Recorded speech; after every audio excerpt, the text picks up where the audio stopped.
Hi guys, so welcome to the Challenger Quants questions. Basically, we will be discussing some high quality questions in this. Hi guys, so welcome to Challenger Quant questions. So basically, we will be discussing some high quality questions in it. A question involving multiple concepts, 2 to 3 concepts at a time. And plus its application we'll be learning through these questions. Okay, so let's start, guys. I'll just advise you to try this question for at least 2 to 3 minutes, and then just pause this video and try this question. Okay, then we'll solve it. Okay, now.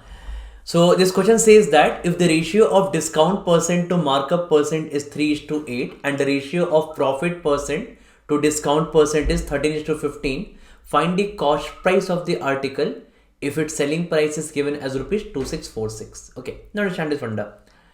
Now it says that discount percentage to markup percentage, let that be by m percent, is the ratio is actually 3:8 and profit percentage to discount percentage, that ratio is here 13:15.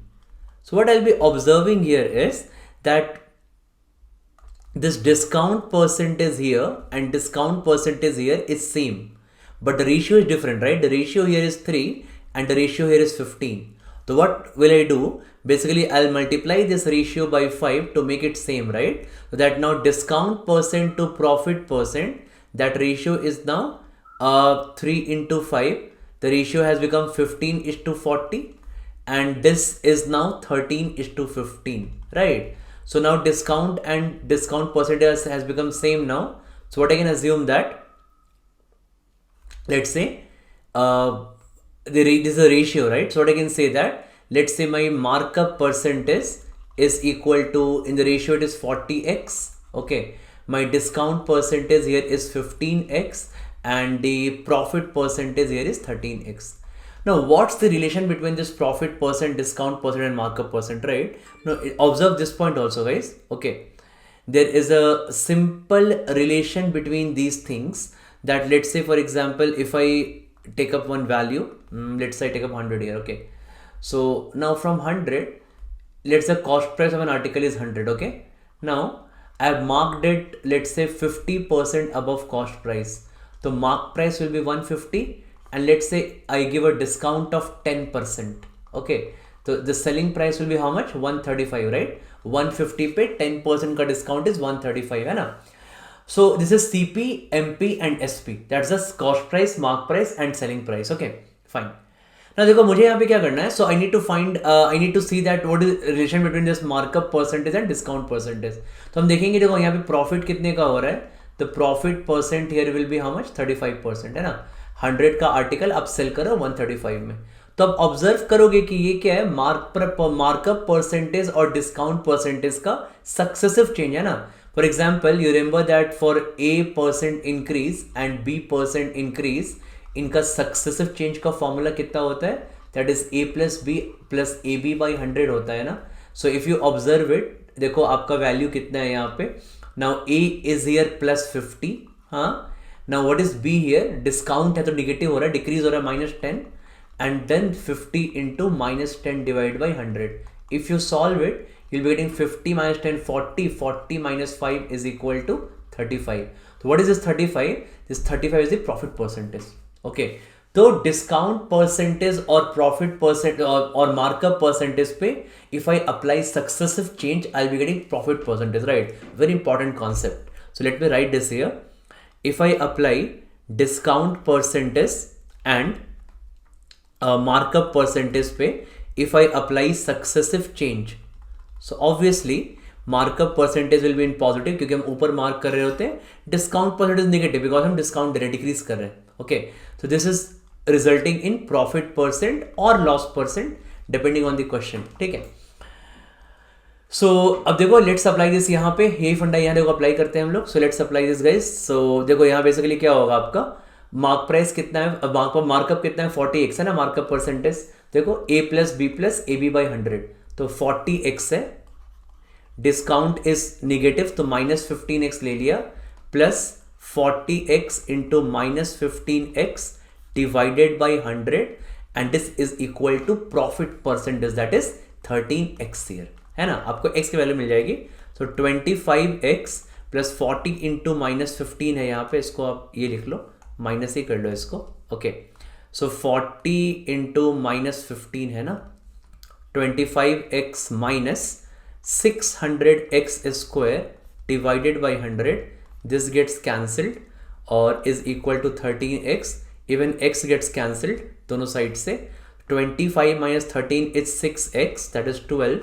Therefore x की value 2 आ गई. जैसे आपका x का value 2 आ गया, so I got these values है, मेरी यहाँ दो वैल्यू मिल गई ना, कि मार्क परसेंटेज कितना हो गया आपका, मार्कअप परसेंटेज कितना हो गया, 40 into 2 is equal to 80% because x is 2. Discount percentage is 15 into 2 30% and profit percentage 13 into 2 26%, right. तो अब हम सब कुछ निकाल सकते हैं. बेसिकली मेरे को निकालना है यहाँ पे, अभी फिलहाल निकालना है cost price and selling price, right. तो what I can see here, आपका प्रॉफिट परसेंटेज 26/100 का है ना. तो देखो profit percentage is always on CP, right. What is that ratio, that is 26/100. तो मतलब 100 अगर कॉस्ट प्राइस है तो 26 का प्रॉफिट हो रहा है. तो what is selling price guys, that means selling price कितना हो जाएगा आपका, 126 हो जाएगा, है ना. तो अगर सेलिंग प्राइस 126 है, दैट मीन्स 126 की वैल्यू कितनी दी हुई है आपको, यहाँ पे रेशियो में दिया हुआ है ₹2646 इक्वल टू ₹2646. तो 1 की देखो वैल्यू कितनी हो जाएगी. सो 126 10 टाइम्स 1260, डबल करो 2520 एंड 126 इज 2646. यस, तो 1 की वैल्यू होगी ₹21. तो कॉस्ट प्राइस की वैल्यू कितनी हो जाएगी, so cost price is 100. So cost price की वैल्यू हो जाएगी 100 units into ₹21, that is equal to ₹2100. That's the answer for this question. ठीक है. सो अच्छा question, that's a very nice question and lot of learning in this question. Okay, so I hope all of you got this. Let's move to next question, guys. Okay, so this is the second question here, guys. Again, a fantastic question. Lot of learnings you'll have in this question once you solve it. Okay, so again, just pause this video, try this for at least 3 to 4 minutes and then see solution. Okay, let's solve it. देखो question क्या है? It says that x square plus y square plus z square equal to x plus 8y by 5 plus 7z by 5 minus 69 by 50 है. x y z rational number है. I need to find this value. Okay. See, how should we proceed here? ध्यान देना आप यहाँ पे, x square plus Y square plus Z square है ना, and it is actually equal to x plus 8y by 5 plus 7z by 5 minus 69 by 50. तो मेरे को यहाँ के क्या दिख रहा है ना, what I can see here is this is x square term and x term combine कर सकते हैं. So I can write here x square minus x plus Y square minus 8y by 5 plus that is 7z by 5 ना. ठीक है, तो z square minus 7z by 5. Okay, and it is equal to minus 69 by 50. ठीक है. Now what else I can see here is कि देखो अब ना आप यहाँ पे इसको देख सकते हो कि basically I want to complete into squares, right. मेरे को ना यहाँ पे इसको स्क्वायर फॉर्म में लाना है. हाँ, so what I am trying to do that, I should get into a square form here. अब देखो स्क्वायर फॉर्म कैसे मिलेगा आपको देखना, जैसे एक्स स्क्वायर माइनस एक्स है, तो ये हमें बेसिकली लाना है A square minus 2ab plus B square and it will eventually become a minus B whole square, है ना. Now if you see here this basically A square है, so आपका यहाँ पे ए स्क्वायर की जगह एक्स स्क्वायर है. Okay, so you have got some A square के प्लेस पे have got some X square here and minus X है, 2ab के प्लेस पे x है, तो a की वैल्यू तो x है आपका ऑलरेडी. दैट मीन्स क्या हो गया, 2b इक्वल टू 1 हो गया. That means b equal to half हो गया. So a is equal to x and b equal to half. हमारा वैल्यू क्या मिल गया, सो ना I will be writing here x minus half का whole square, x minus half whole square, है ना. अब देखो हुआ क्या, आपने यहाँ पे माइनस हाफ का स्क्वायर लिया ना, तो बेसिकली आपने यहाँ पे कांस्टेंट टर्म, तो we can always add subtract, right. तो when once I took that minus half का स्क्वायर दैट इज प्लस 1/4. तो अगर मैंने प्लस 1/4 लिया है तो मेरे को माइनस 1/4 बाहर कर देना चाहिए. तो I be subtracting minus 1/4 also. हमने ये काम कर लिया. ठीक है, बहुत बढ़िया. Now let's move forward. Z square minus 7z by 5. Okay, again same thing guys. If you observe here, तो बेसिकली आपके यहाँ पे वैल्यू क्या है, देखो again Z square is the first case, right. Second case देखना, sorry Y square minus 8y by 5, second case देखते हैं. ना y square minus 8y/5। Again देखोगे यहाँ पे a के जगह y आ गया है ना। अब आपका a के जगह y है, दैट मीन्स 2b के जगह क्या है 8/5 है। सो 2b इक्वल टू 8/5, तो b की वैल्यू क्या हो जाएगी 4/5 हो जाएगी। दैट मीन्स जो a माइनस बी का होल स्क्वायर है वो क्या बन गया आपका, that is actually I can write here a is y and b is 4/5, so y minus 4/5 का होल स्क्वायर। और आपने वही अब फिर से काम 4/5 का स्क्वायर अंदर में सब ऐड किया है, दैट इज 4/5 स्क्वायर इज 16/25, तो आई शुड ऑल्सो सब्ट्रैक्ट 16/25 बाहर में, है ना। So I should do like this.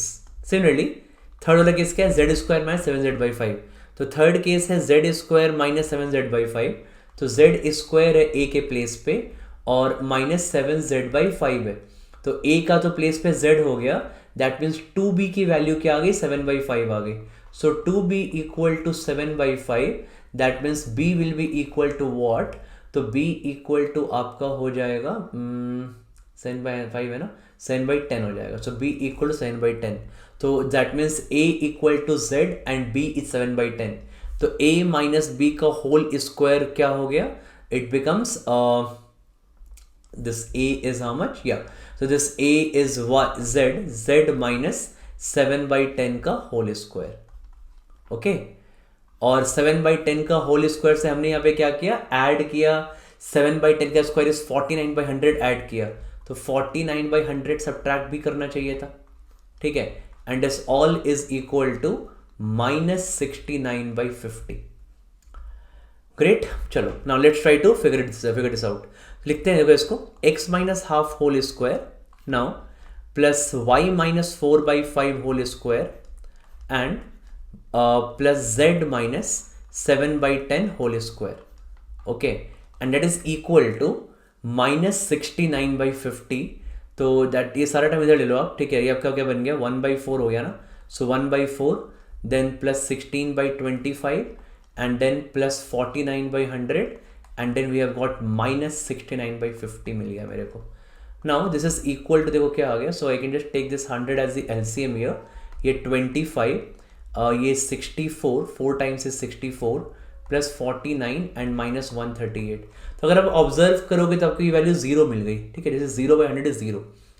तो अब देखो इसका बेसिकली मतलब ये हुआ ना कि 3 परफेक्ट स्क्वायर का सम 0 है, and I know that any square is always greater than equal to 0, because negative का स्क्वायर पॉजिटिव बन जाता है ना, तो किसी भी स्क्वायर की मिनिमम वैल्यू 0 हो सकती है, minimum value is 0, so all these are basically greater than equal to 0, so once all these are greater than equal to 0, तो what I can say that eventually all are 0, हाँ, क्योंकि अगर तीनों का सम 0 तभी आ पाएगा जब ये तीनों ही 0 होंगे individually, right, so that means all are 0। अब आप क्या बोलोगे, x माइनस हाफ का होल स्क्वायर 0 है, that means x equal to half, y minus 4/5 का होल स्क्वायर क्या है 0 है, that means y equal to 4/5, and z minus 7/10 का होल स्क्वायर क्या है 0 है, that means z equal to 7/10 we have. हाँ, so I needed to find this value actually guys, मुझे ना ये वैल्यू निकालना था यहाँ पे 16x³ plus 125y square, so put कर लो आप यहाँ पे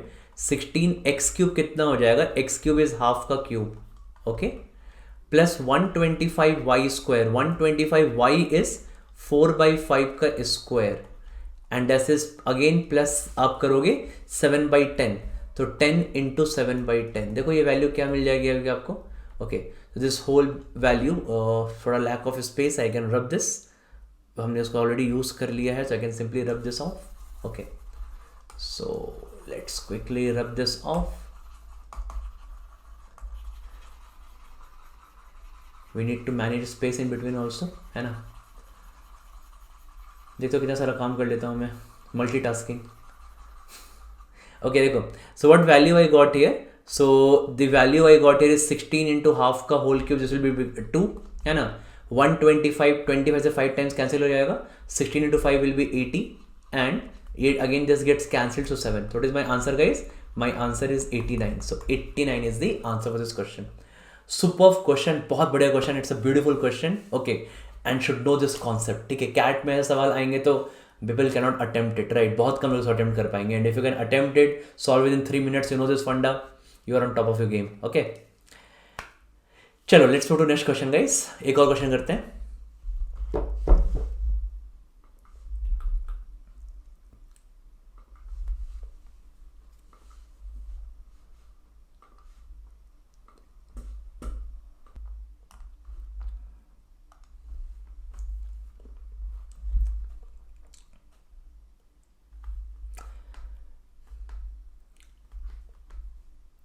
So there's a next question here, guys. This question here says that a comma b is an ordered pair of positive integers such that a plus b equal to 2 1 1. A leaves a remainder of 2 when divided by 7 and b leaves a remainder of 3 when divided by 9. What is the sum of all the possible values of a? This is a question here. Fine. ठीक है, देखो तो यहाँ basically if I look at this question तो मेरे को यहाँ पे क्या दिख रहा है कि जैसे ए बी आपका यहाँ पे ऑर्डर्ड पेयर है ना. तो a प्लस बी की वैल्यू 2 1 1 दी हुई है, that's fine. Now it's this statement says that a leaves a reminder of 2 when divide by 7. तो बेसिकली a का देखो फॉर्म क्या हो जाएगा. Can I write the form of a as 7x plus 2 because a leaves a reminder of a when divide by 7 leaves a reminder of 2. तो divide by 7 किया, that means multiple of 7 है ना, and we add 2, right, we will add 2. तो a is equal to 7x plus 2 हो गया, a का form हो गया. Fine. Now a plus b 2 1 1 है, तो I can use this here. If a plus b equal to 2 1 1 है तो मैं बोल सकता हूँ कि यहाँ से b की वैल्यू क्या हो जाएगी 2 11 minus a. Now a is equal to 7x plus 2, so 2 11 minus 7x plus 2. This value will become how much guys. तो बेसिकली 2 11 माइनस 7x, तो आपका ये आ गया 209 माइनस 7x आ गया. So b equal to 209 minus 7x I got from here. हाँ, अभी देखो ये क्या है. It says that b leaves a remainder of 3 when divided by 9, है ना. तो b leaves a remainder of 3 when divided by 9. तो मैं क्या सोचूंगा कि b एक ऐसा नंबर है जिसको ना, अगर b आपका क्या है 209 माइनस 7x है, अगर मैं इसको डिवाइड कर दूं 9 से तो हमारा रिमाइंडर 3 आना चाहिए. That's what they are saying actually. थोड़ा ऑब्जर्व करते हैं, समझना यहाँ पे, ठीक है. So basically let's try to find the remainder here. तो 209 का बेसिकली को सम कितना होता है. So what is the divisibility rule for 9. तो आप डिजिट्स को ऐड करते हो. 2 plus 0 plus 9 is 11 and 1 plus 1 is 2. तो बेसिकली क्या होता है, तो 2 by 9 remainder is 2, that means 209 by 9 remainder is 2. Okay. Now also अब देखो यहाँ पे ना आपका रिमाइंडर कितना आ रहा है, टोटल 3 आना चाहिए था, राइट. तो दैट मीन्स इस पार्ट यहाँ पे माइनस साइन है ना, तो 7x बाई 9 का रिमाइंडर -1 जनरेट होना चाहिए था. समझ में आ रही है बात, ठीक है. So because 2 minus -1 will give you 3, है ना. सो 209 बाई 9 का रिमाइंडर 2 है, हाँ, और माइनस समथिंग है और मेरे को रिमाइंडर 3 चाहिए. दैट मीन्स 7x से if I divide by 9 that should generate a reminder of -1 and minus of -1 will become +1. हाँ, दैट विल बिकम 3. तो आपका 3 आ जाएगा. तो बेसिकली मेरे को यहाँ फोकस क्या दे करना है यहाँ पे. So I need to see this part here कि भाई 7x जो है ना आपका 7x by 9 should give me a reminder of -1. Okay. Now again observe करना है यहाँ पे आप. तो आपको पता है कि 7 by 9 will give me a reminder of -2, है ना. 7 by 9 will give a remainder of -2. तो मेरे को ऊपर में अगर मेरे को रिमाइंडर -1 चाहिए, that means I know that कि -10 बाई 9 का रिमाइंडर -1 आएगा, है ना. और -1 कैसे आएगा, अगर आप डिवाइड कर रहे हो 9 से रिमाइंडर -1 कैसे आएगा, अगर ऊपर -10 आ जाए तो -10 कैसे आएगा, जब x की वैल्यू 5 होगी, है ना. दैट मीन्स x का वैल्यू क्या आना चाहिए यहाँ पे, x should be equal to 5, या और x इक्वल टू 5. बस बेसिकली x का फॉर्म क्या हो गया कि x को डिवाइड करने पे 9, so if I divide x by 9 remainder should be 5. That means x का फॉर्म क्या हो गया 5 प्लस 9 के, है ना. What is x actually, x by 9 remainder should be 5. That means x is of the form 5 plus 9 k. Okay, now understand this what I did. I just explain you once more, right. मैंने क्या बोला समझना यहाँ पे आप लोग. What I told actually कि I have a number b की वैल्यू क्या है 209 माइनस 7x. अगर मैं इसको डिवाइड करूं 9 से, so if I divide this by 9 my remainder will be equal to 3 आना चाहिए था. Now 209 by 9 what is the remainder guys. तो 209 बाई 9 रिमाइंडर इज 2. मैंने बोला कि अगर आपको रिमाइंडर 3 चाहिए that means this minus sign here 7x को if I remove, okay, 7x by 9 should give me a remainder of -1. Then 2 minus of -1 will be 2 plus 1 and that will be 3. So 7x by 9 remainder -1 कब आएगा? At what value of x? 7 by 9 remainder is -2. ऊपर minus sign आ रहा है. So how you can handle it? आप बोलोगे ऊपर अगर -10 आता तो -10 बाय 9 रिमाइंडर -1 हो जाता है ना. तो ऊपर -10 कैसे आएगा? ये तो ऑलरेडी -2 है. That means x by 9 should give me a reminder of 5. तो बेसिकली x क्या होना चाहिए? x should be of the form 5 plus 9k. तो I can right the values here यार. ठीक है, मैं यहाँ वैल्यूज लिख सकता हूँ यहाँ पे. सो आई राइट, देखो x की वैल्यू क्या होगी? 5 plus 9k. So at x की least value can be 5, at k equal to 114, at k equal to 223 और ऐसे चलता जाएगा x की वैल्यू. Okay, but now my question is I need to find this, what is the sum of all possible values of a. a की सारी possible value का सम क्या होगा? ये मेरा क्वेश्चन है यहाँ पे. Okay, so let's try to find a on this basis guys. देखो what is the value of a now. तो अगर मैं x की वैल्यू 5 पुट करूं, if I put x equal to 5 here, so a is equal to 7 into 5 plus 2 37. Now is 37 an acceptable value of a? तो yes it is, because अगर मैं यहाँ पे a को 37 पुट करूंगा, so b is not a negative value, so I should get a and b as positive integers. तो ठीक है. Similarly if I put x 14, अगर मैं यहाँ पे x को 14 पुट करूंगा, 7 into 14 plus 2 a equal to 100. Is 100 an acceptable value here? Yes it is, because आपका b नेगेटिव नहीं आएगा यहाँ पे. Okay, now if I put a x equal to 23, तो 7 into 23 plus 2 कितना हो गया? 163 हो गया. So now is 163 a का क्या ये एक्सेप्टेबल वैल्यू है? तो यस है, बिकॉज अगर आप यहाँ पुट करोगे नेगेटिव अगेन नहीं आएगा, है ना. नाउ इसके बाद if I put x equal to 32, so 7 into 32 plus 2 is 2, that is equal to 226 आ जाएगा, है ना. बेसिकली कहने का मतलब है कि हर बार क्या कर रहे हो? हर बार 63 ऐड कर रहे हो. दैट्स इट, राइट, है ना. What you are adding as every time? You are adding 63 here. Okay, तो क्या 226 क्या आपका ये क्या वैल्यू, इसको एक्सेप्ट कर सकते हैं हम लोग? So no 226 I can not accept, because इस केस में क्या होगा? b निगेटिव हो जाएगा, है ना. That basically means that only 3 values of a are acceptable, that is 37, 100 and 163. मुझे तीनों का सम चाहिए था. सम क्या हो जाएगा? So my required answer will be equal to 37 plus 100 plus 163 is equal to 300. That's the answer for this question. ठीक है. Again a very good question. काफ़ी 2-3 स्मॉल लेवल पे माइन्यूटली आपको सोचना था यहाँ पे. Okay, and you could have solved this question, right? So thank you guys. We'll again meet in the next video with lots of good quality questions. Stay tuned. Thank you.